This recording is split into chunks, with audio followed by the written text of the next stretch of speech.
Durante toda la semana, el discurso del presidente de la República ante la Asamblea Nacional ha sido objeto de diversos comentarios a favor y comentarios en contra, como es la costumbre en la política dominicana. Obviamente los partidarios del presidente se han explayado en loas, en alabanzas, en reconocimiento a esa pieza oratoria. Los de la oposición, como es natural, siempre emiten juicios en ocasiones muy justificados, en otras ocasiones salpicados de la emotividad y el sesgo electoralista, porque estamos en un año preelectoral. Pero uno de los temas que ha captado la mayor atención y preocupación es el tema haitiano. Y todos sabemos que el tema haitiano es un tema de campaña. Lo que tú propongas como candidato presidencial para resolver la problemática haitiana, eso será muy tomado en cuenta por el electorado dominicano. Y ninguno de los candidatos, ninguna de las propuestas programáticas que vienen puede ignorar, puede dejar de considerar el tema haitiano. El presidente propuso un pacto de nación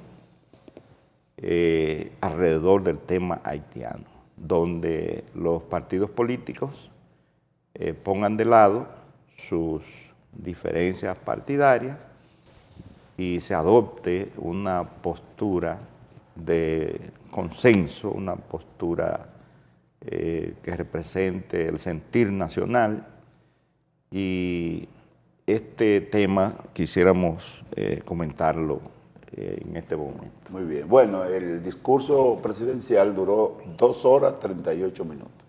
Debe ser uno de los más largos. Debe ser uno de los más largos de la historia de la rendición de cuentas de la República Dominicana. Usó 197 datos de cifras, es decir, dio números 197 veces.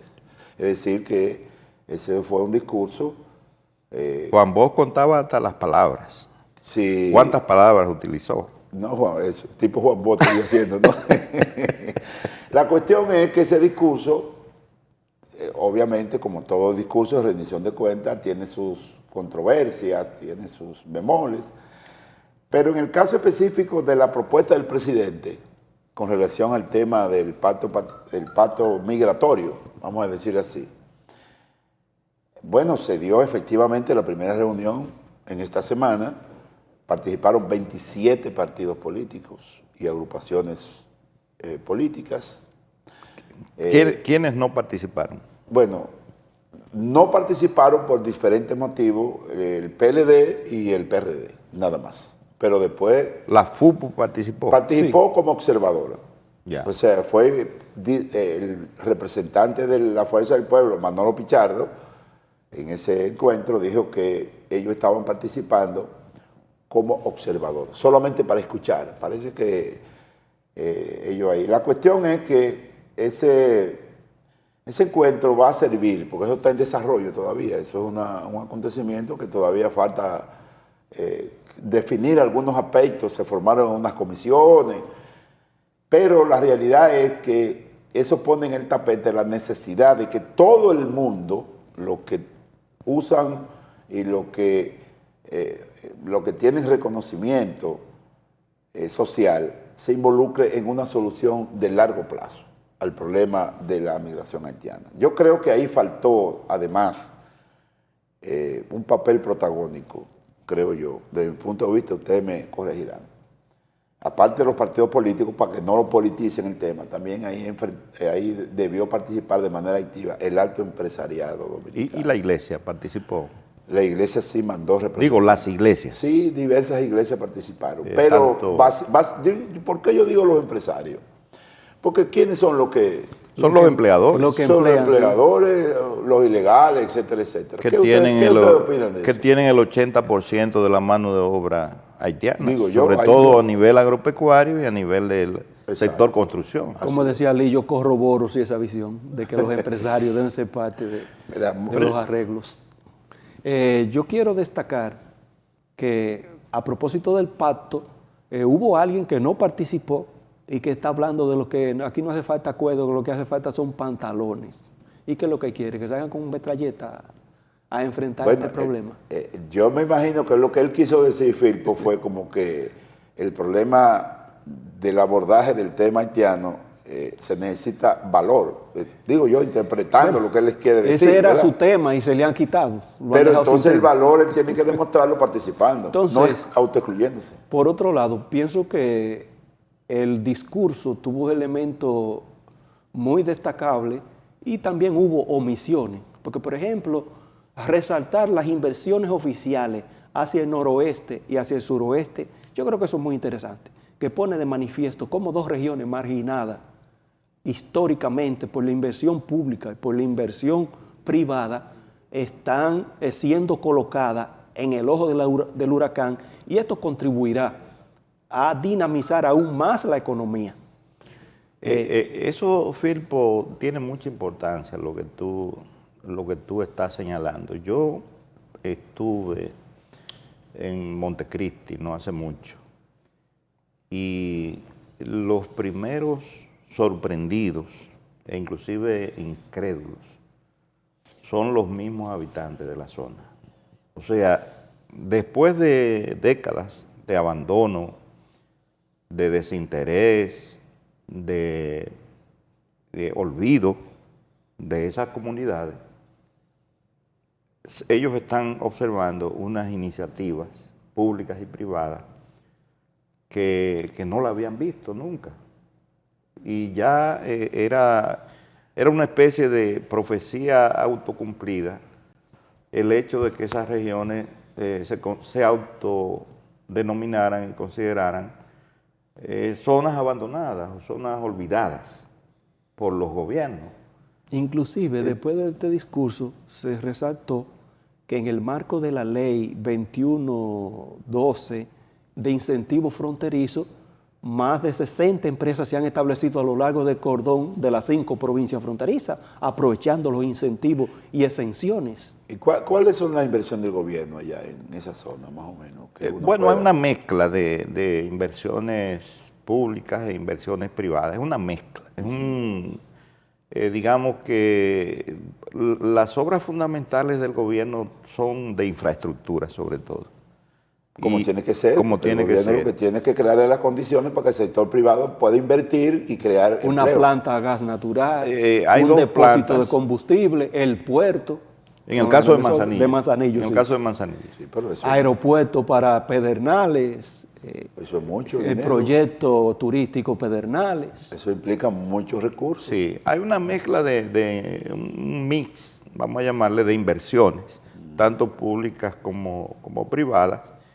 Y lo que la población espera es que en estas inversiones el Estado, o sea, no les regale, digamos, los recursos públicos al sector privado para que engorde sus ganancias y sus capitales, sino que el Estado y la población en general salgan de alguna manera beneficiados. Bueno, el Estado está para crear las condiciones al sector privado dentro del marco de la estructura capitalista para que esto inviertan con seguridad y que esa inversión genere algún nivel de valor, porque esa es la reproducción del capital. Pero sin que el Estado regale los recursos públicos, no, sino que el Estado tenga cierta retribución. No, porque entonces ahí estaría ya no haciendo la función social del Estado, ¿verdad? Exacto. Ahí lo que estaría es el Estado mismo consumiéndose y en detrimento de la población, porque el Estado no debe representar a todo. O sea, la reivindicación fundamental de la sociabilización está sintetizada en el Estado a través de sus estructuras y legitimación, etcétera, etcétera. Pero el Estado no puede regalar el patrimonio nacional. Muy bien. Entonces, otra cosa que se ha planteado es la intervención de la autopista Duarte hasta Montecristi, como parte de la infraestructura, que es necesario, porque si ese puerto se va a usar, esa carretera es muy pequeña y peligrosa. Tiene más de 70 policías acostados. Y los precipicios que hay, porque es un muro que se ha levantado como carretera y eso hay que ampliarlo. Entonces, también el presidente presentó un conjunto de proyectos de leyes a aprobar. Me parece a mí que la gran omisión, y no sé si es parte de que había una tregua, es no referirse a la ley 87-01 de la Seguridad Social, que es un conflicto que está desde el gobierno anterior y que la población requiere que se revise esto. Había una tregua entre el colegio médico, las ARS y los mecanismos de regulación del gobierno, pero creo que el Estado debe fijar una posición. Lo que pasa es que parece que el discurso presidencial no tuvo en consideración temas conflictivos, porque no solamente con relación a ese tema, no se refirió a la ley 8701, que es un tema bastante convulso por los intereses que hay envueltos ahí. Ni la ley de reforma fiscal.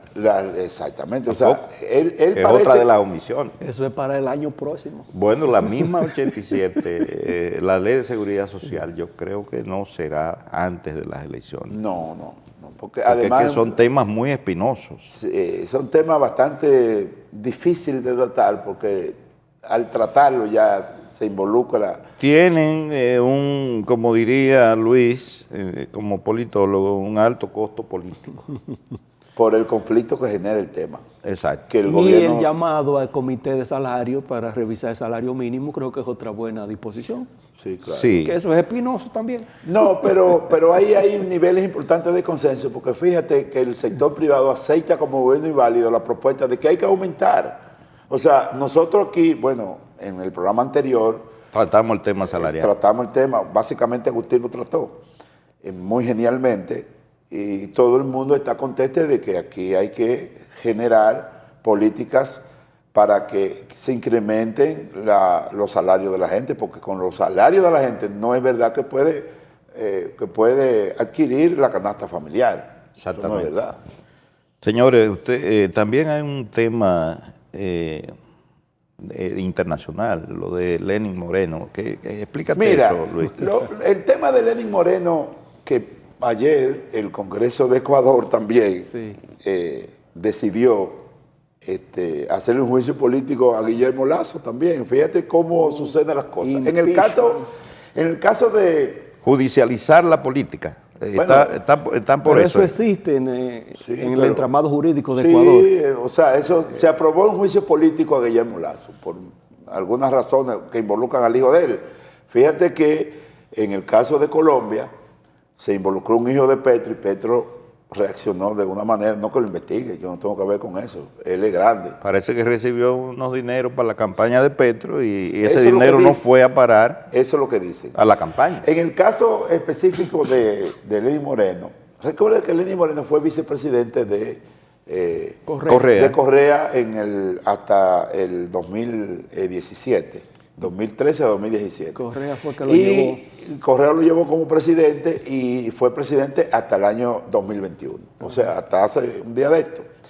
Entonces, cuando él era vicepresidente, hubo unas empresas chinas que se instalaron o se iban a instalar, y entonces a él lo acusan, siendo vicepresidente, de haber recibido coima. Coima es soborno, Sí. ¿verdad?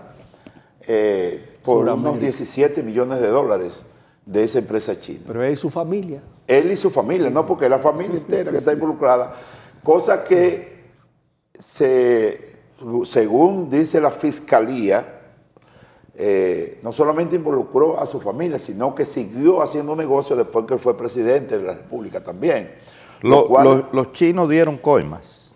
sí, pero no son los chinos que dirigen el Estado, son empresarios privados. Ah, ok. Sí, porque hay que diferenciar. Porque la corrupción en China, La corrupción existe en China. eso tiene un precio. Sí. Ok, Pero existe la corrupción, Sí, pero pero recuérdate que eso fue en Ecuador, no en China. Si hubiera sido en China, lo fusilan. Ellos no juegan con eso. Entonces, la cuestión es que entonces se dictó, por orden de un juez, prisión domiciliaria a Lenín Moreno. Y está preso en su casa. acusado de corrupción. O el que ahí es Romata. Recuérdate que ese fue el personaje que Correa llevó hasta las últimas consecuencias, ganó y entonces inmediatamente ganó, se desapató de Correa, metió preso al que fue su vicepresidente, que duró muchísimo tiempo, y fíjate cómo termina. Bueno, Se pareció como aquí Danilo con Leonel. Lo único que aquí no se dieron esas situaciones de, ¿verdad?, de apresamiento, todavía, ¿no? Bueno, No sé. a Leonel le trajeron a Quirino. A Leonel le trajeron a Quirino y A cobrarle. y en gran parte, porque las cosas hay que ponerlas en su lugar.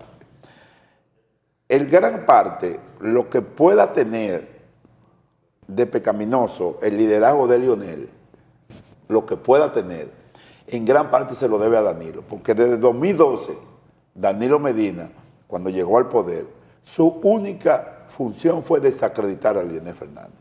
Y eso obviamente, históricamente, le hace daño a cualquier liderazgo, no solamente a Leonel.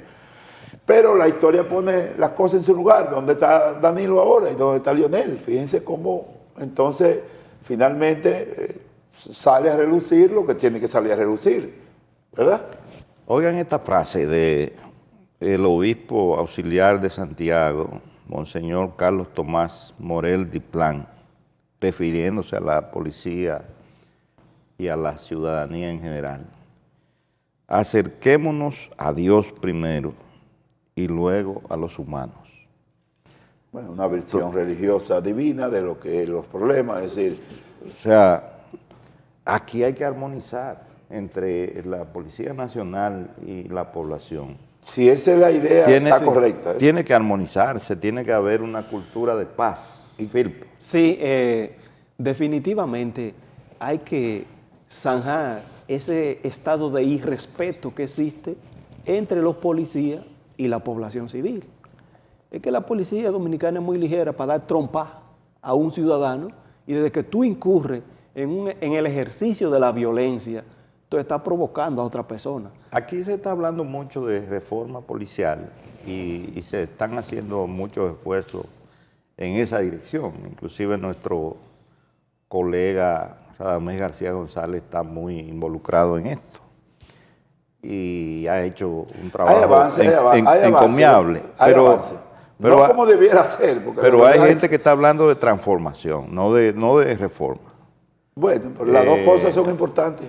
Entonces, hay que verlo eso. También el asunto de la violencia fue tratado en el discurso. El presidente dijo que la tasa de homicidio entre particulares se ha incrementado. Ahora la relación policía-ciudadanía, la violencia se ha reducido, fue lo que entendí de lo que dijo. Sin embargo, hay un problema latente, que es que la resolución de conflictos, cuando se dan entre civiles y policías, no se sabe manejar ni administrar de parte de la autoridad. Ese es el problema.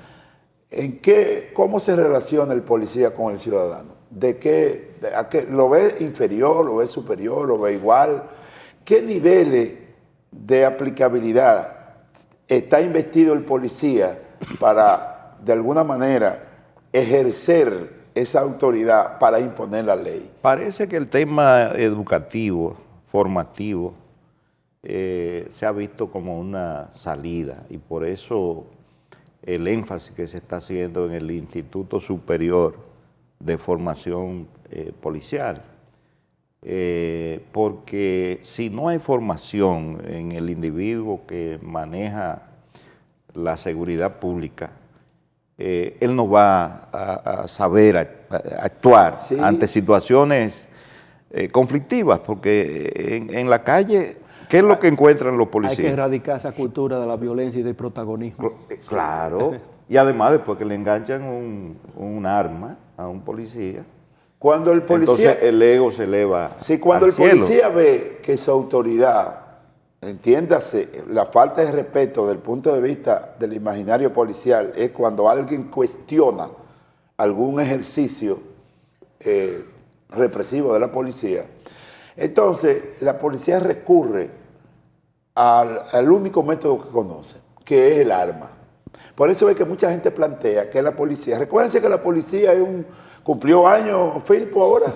Sí, a propósito de eso que estamos mencionando esta declaración del obispo auxiliar de Santiago. 1936, Sí, Firpo. sí. Tú sabes que esa policía la creó Trujillo, que tuvo como antecedente la Guardia Rural, famosa aquella que crearon los norteamericanos. En la ocupación, en la de la primera ocupación ocupación. norteamericana. Y digo, desde un poquito antes, con Moncácer, etcétera.